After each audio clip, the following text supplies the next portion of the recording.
Year 3. It's just coming up to 11:15, and from now until midday we're turning our attention to Bruckner, and more particularly to the pioneering early years of Bruckner recording.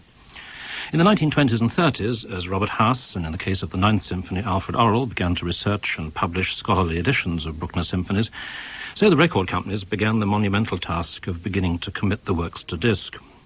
EMI have just reissued 2 3-CD sets of historic Bruckner recordings from the years 1928 to 1949.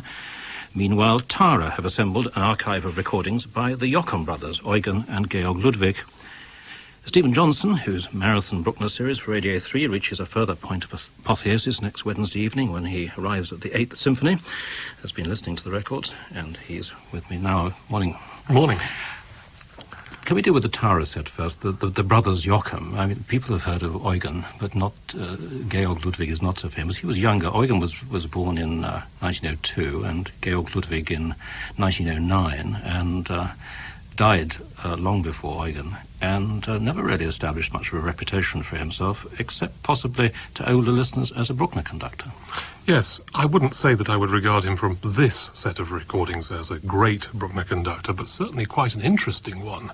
There are certainly new lights he sheds on things for me. Sometimes I find him a bit breathless, is that the word? These performances can be quite hard-driven, which is not to say that they're particularly fast always. It's just that sometimes I think Bruckner really needs space to breathe. And, I mean, if you look at his scores, you'll often find that he's incredibly meticulous with his articulation, his phrasing markings, you know. And I think sometimes with his music it does tend to rather go like a bull at a gate. But on the other hand, that can be rather marvellous in a very relatively classical symphony like the First Symphony, for instance. I think he puts up a very good argument for that work indeed. They've divided the 9 symphonies between the two brothers, and Georg-Ludwig's got the first 3 symphonies, number 5 and number 9.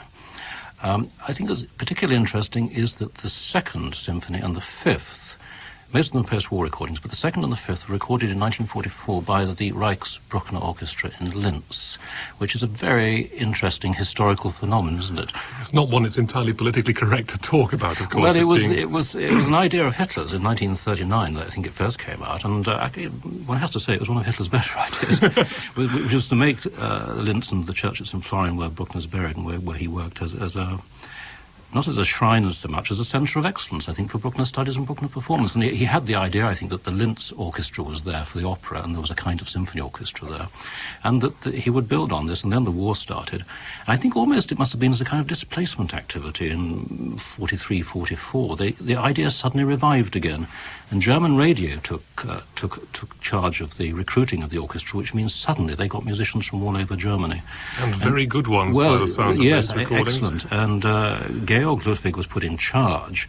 They were actually, I think they were going to just get somebody a bigger fish. I mean, if the war had not finished the whole thing, and they had Kabasta, who we'll be hearing about later. They had Schuricht, Keilberg, Knappertsbusch, Karajan, all came to conduct the orchestra. But he was, I think, he was a tenacious politician, Georg-Ludwig. He managed to survive, and he was still there at the end of 44 when literally the temple building was coming down around his ears. But I'm always very moved by these performances of Bruckner that one hears in the last years of the war in Germany. It seems to me that in a way this music must have spoken in a very special way. I mean, that sense of anxiety behind the Germanness and behind the triumph must have been. Well, we're not talking about Germany for a start, of course. We are talking about Austria at this point. And the place where Bruckner's music grew up. And it is very easy to get into sentimental, romantic cliches about this, but there is something about the way that music relates to that part of the world, which does remind me of sometimes, seeing the landscapes in which Elgar and Vaughan Williams were apparently written, or which they seem to relate to. Yeah. There does seem to be some inexplicable spiritual kinship. And I sense this certainly listening to particularly the second and fifth, which are those 2 recordings by the Reichsorchestra. There are parts of the fifth where there's a kind of sensuality which is not just lush sound colour, it's an appreciation, a relishing of the harmonies and those little, what you have to call local characteristic inflections in the tunes, the Ländlers, all the other folkish elements, which you feel that the music is in a sense at home, and you can imagine how towards the end of the war this would have mattered a great deal.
Bruckner Orchestra of Linz in May 1944 in the performance of the Fifth Symphony, which was part of the slow movement, with Georg-Ludwig Jochum conducting them. And that was made in the Musikverein in Vienna by Austrian Radio, and the sound quality is really quite good. It is. I should point out a little caveat at this point, the kind of thing that we critics love pouncing on, that somebody somewhere has lost the first note, yes, so that it starts on a pizzicato A rather than a B flat. But I think one can allow for that. There was a war on. There was a war on rationing. And the Second Symphony is from October 44. Those are the two, actually, that I found most interesting historically. Brother Eugen conducts 4, 6, 7 and 8, and Tahra, I think, have been really quite clever here. They've chosen live performances with the Concertgebouw. Joachim's an interesting conductor because I always feel he's a conductor who, in his studio recordings, always sounded as though they were live. I mean, he had this great virtue as a conductor. It sounds from the heart, always, and spontaneous, even when you know it can't possibly have been. But given that fact, there were some oddities about these performances. For instance, the Seventh Symphony, this may be the Concertgebouw Orchestra, actually, which is psychologically quite a peculiar orchestra, that it was beautifully phrased, and yet it kept falling back on itself. I absolutely agree. There's a kind of inner languidness in some way. It's strange, isn't it? It is very odd. It doesn't seem to have any momentum at all underneath it, any kind of underlying flow. You're struck by a beautiful detail here or an arresting detail there, but it just doesn't seem to travel at all, to be held together inside. So we'll be coming on to Furtwängler later with actually the same symphony, number 7, whereas, of course, Furtwängler always kept the thing going forward. He was a cello conductor and a ritardando conductor, but I've never heard Joachim conducting a performance which is quite so sort of flaccid as this. I found that with several of Joachim's performances here, and there are all sorts of bizarre little inexplicable survivals of old editions as well. For instance, like a whacking great cut in the finale of number 6, which I can't understand. And in this extract I've chosen for number 4, you'll hear a cymbal crash, which has apparently nothing to do with Bruckner at all. But I was struck listening to this performance of number 4 with the Concertgebouw. I found it almost impossible to believe it was the Concertgebouw. The crudity of the brass playing in some cases. This could have been a kind of a second-rate Russian orchestra, I thought.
rather crude, as you say. It's not what one normally hears from Joachim on record, is it? It certainly isn't, no. That was a 1975 Concertgebouw recording, a live recording with Eugen Jochum conducting. And it's all a little bit like that. On the other hand, I find myself irresistibly drawn to this set. I'm glad Tahra have done it. It's 9 budget-price CDs. I suppose it'll cost just a little under £50. But partly because of those wartime recordings and having the contrast of the two brothers. I mean, if I had almost, as it were, money to burn, I as a Brucknerian, I'd want this set, I think. I'm certainly glad I've heard it, but for the consumer, it is an expensive curate's egg. Well, it's Tahra, and the number is TAH 162 to 70. I hope they may put them out separately eventually. But you can just get the 9 together, as I say, at budget price. And Tahra's distributor is Priory. Well, we come on to the 2 EMI sets now. There are 2 volumes, 3 CDs in each. And the first volume concentrates on early recordings from the 20s and 30s, mainly. There's a recording from the 40s by Furtwängler to end the set, which we'll come on to in a moment. Initially, they seemed to just record, in the early days of electrical recording, they just recorded the scherzos. Yes, that's rather interesting, and I wonder sometimes whether they recorded the scherzo twice to frame the trio, because in the case of the third, EMI have rather strangely given us 1 scherzo, 1 trio, and then nothing. If you want the complete experience, you've got to press your start button all over again.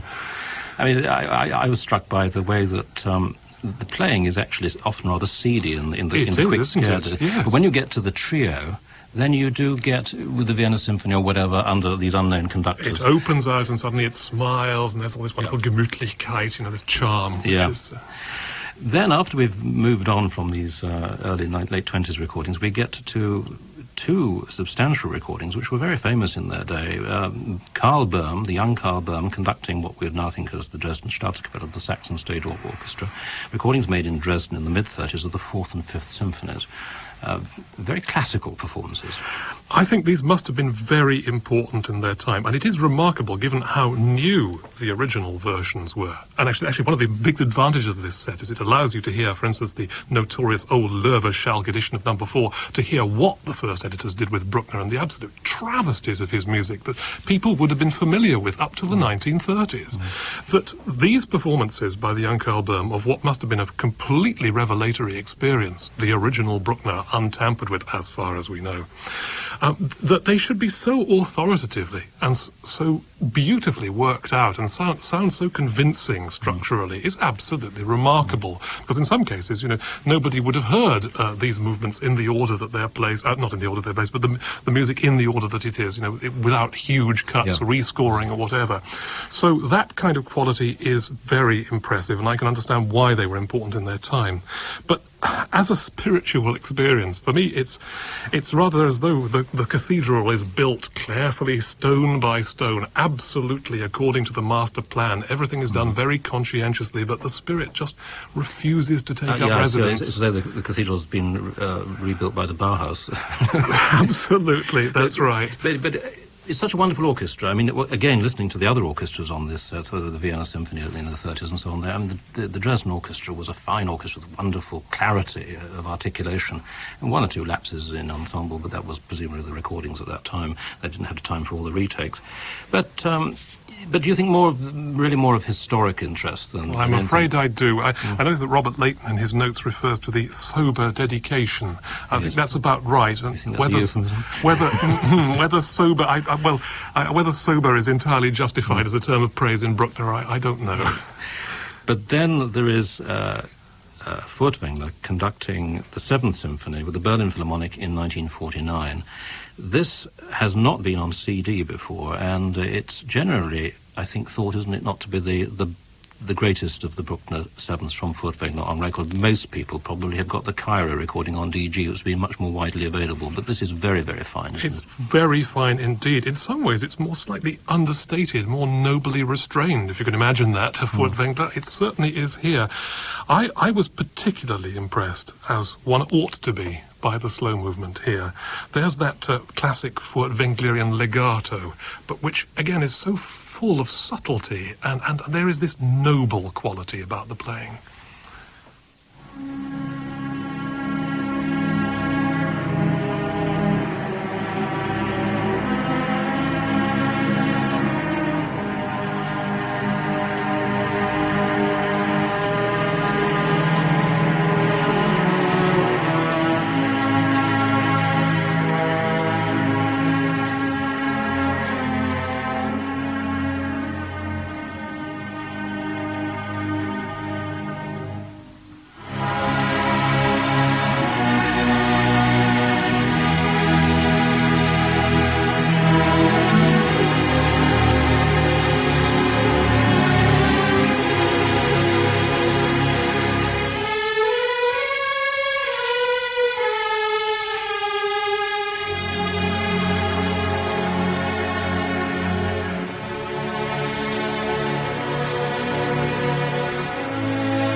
Furtwängler and the Berlin Philharmonic in a great performance of Bruckner's Seventh Symphony recorded in Berlin in 1949, and that's the highlight of Volume 1 of this 3-CD EMI Bruckner edition. And I think it's an interesting set, this with those Böhm recordings and then the very early recordings of the scherzos. It's I would want it almost for that alone, although I suppose £28.99 or whatever the set costs is a bit much to pay for one symphony, but it's marvellous to have that on CD. The set number is CHS 5 662062. Well, Volume 2 has the 6th, 7th, 8th and 9th symphonies in, the 6th without its first movement. And again, we've got two Furtwängler recordings, Furtwängler the 6th and in the 8th, and two little-known conductors, or relatively little-known conductors in the 7th and the 9th. The one I had most trouble with is the conductor of the 7th, which is this man called Oswald Kabaster, who, born in 1896 and died of his own hand, it says in Grove 5, in 1946, conducted the first performance of Schmidt's Fourth Symphony. It always struck me, looking at his career, that perhaps he was a failed conductor because he had a very distinguished period in Vienna radio. He seemed to be happier probably as a radio producer than as a conductor in the 30s. And yet this 1942 Munich recording of the Seventh Symphony has achieved a certain reputation. I must say I found it difficult to see why. I enjoy this one, I must say. It is very, very different from that loving, sometimes expansive, sometimes urgent Furtwängler recording. It is more classical, I'll accept that, and that is something that some people obviously find harder to take in Bruckner. Although this I love classicism. I love Horenstein's Bruckner. Yes. Horenstein was a real conductor, and I'm not certain this man is. I would certainly put Horenstein on a different level from Oswald Kabaster, certainly. But I did enjoy this seventh, and I thought it was extremely interesting for what it said about another view of Bruckner's Seventh Symphony at that time. It seems almost invidious to choose the scherzo of the Seventh as a high point, although it is a marvellous scherzo. But it just seemed to me that there was a wonderful mixture of life, character and discipline and purpose in this scherzo, and certainly a performance that's quite capable of smiling at times. I find this quite exciting.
Kabaster conducting the Munich Philharmonic Orchestra in a 1942 recording of Bruckner's Seventh Symphony. I think the scherzo shows the performance at its best. Just when you get into the depths of the adagio, it seems to me that he's out of his depth. Yes, I think I would agree with that.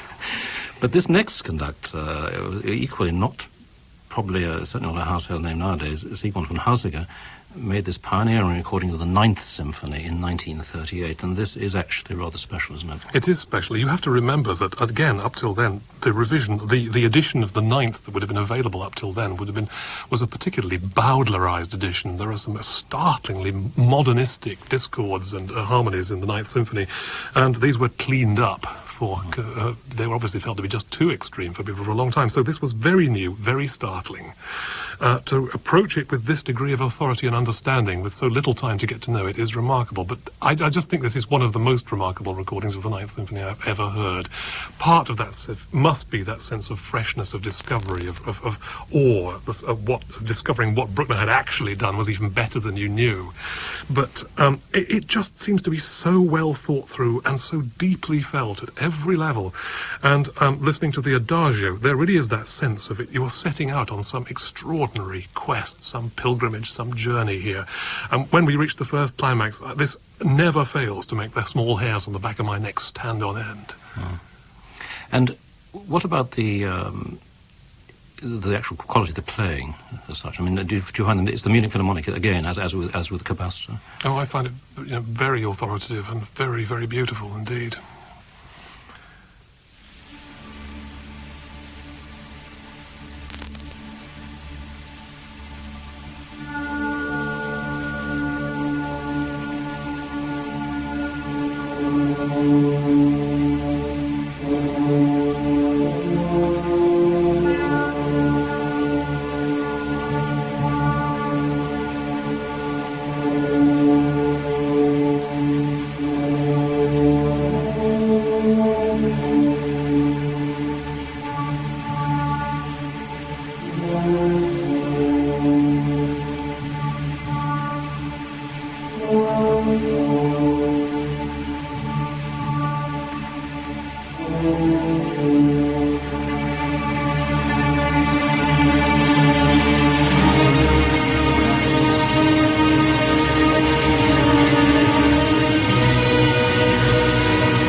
Start of Siegmund von Hausiger's 1938 Munich Philharmonic recording of Bruckner's Ninth Symphony.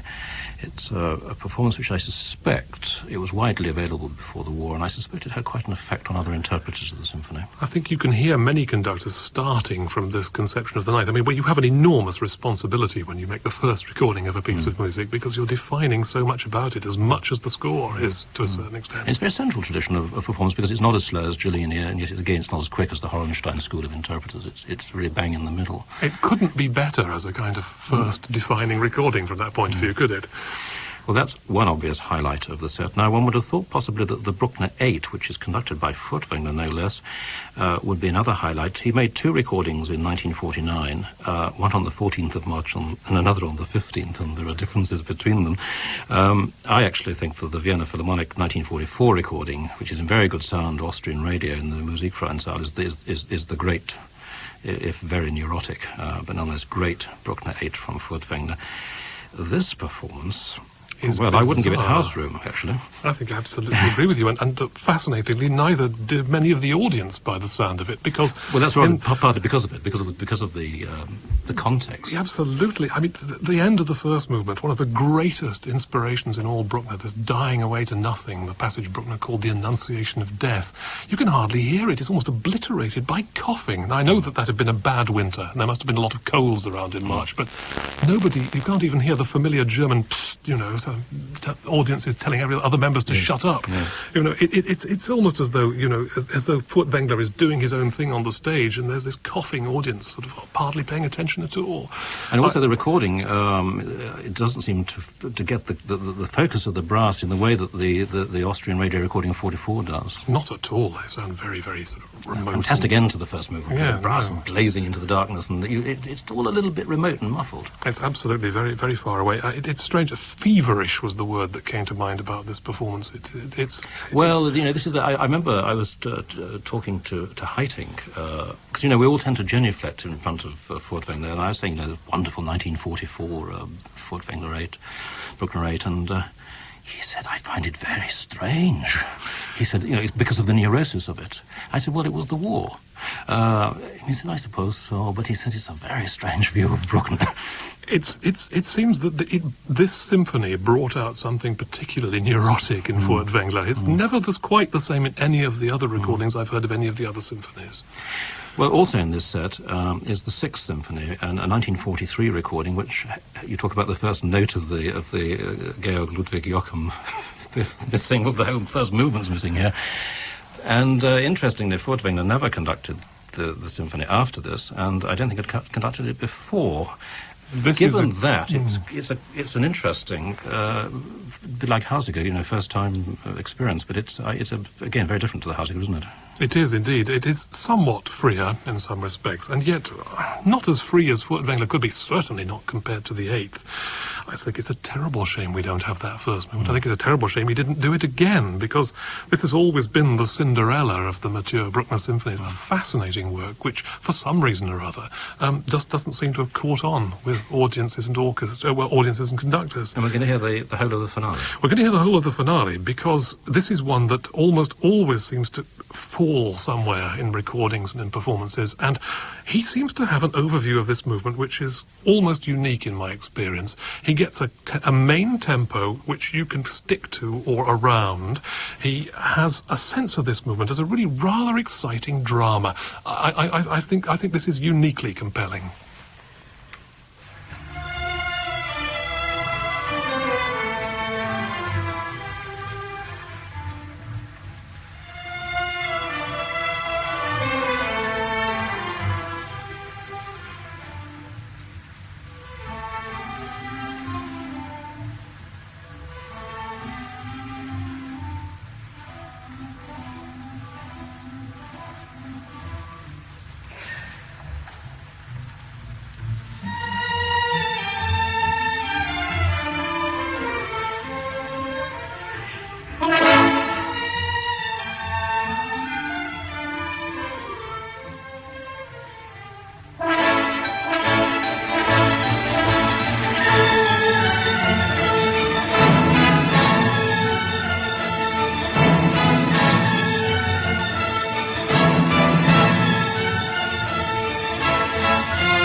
finale of Bruckner's Sixth Symphony, recorded live in November 1943 by the Berlin Philharmonic Orchestra, conducted by Wilhelm Furtwängler.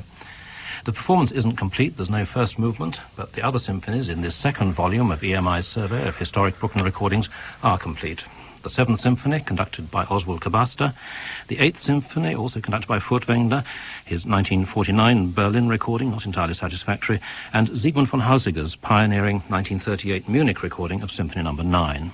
That's 3 CDs with the set number EMI CHS5 662 102. I was talking earlier to Stephen Johnson, and he'll be continuing his Bruckner series, A Grand Mysterious Harmony, next Wednesday evening at 7:30 here on Radio 3, when there'll be a rare opportunity to hear the Eighth Symphony as Bruckner originally wrote it.